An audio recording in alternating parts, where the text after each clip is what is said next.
So, Your Highness. And here's the Pinball Tycoon room after the mob scene. Now the Extra Ball Lounge is still open, and the women's tournament is taking place in the Bells and Balls Clubhouse. So that's still here for a little while.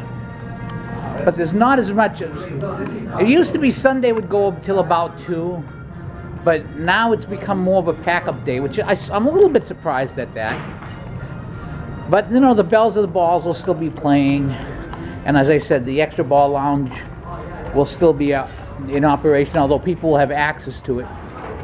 And there's 1 or 2 games being sold. There's always the chance of, if you want to buy a game, the time to do it is Saturday night or very early Sunday morning, because every game that a person sells is a game they do not have to take home.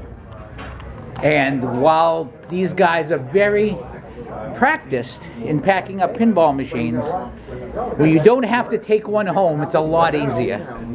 If the difference between taking home 20 and taking home 15 in terms of time and effort is significant. So we're going to head on down to the Extra Ball Lounge, play a little more, and best heck, we're going to play until there's no more pinball to play. This is Pete the Tech Guy. We'll see you next year.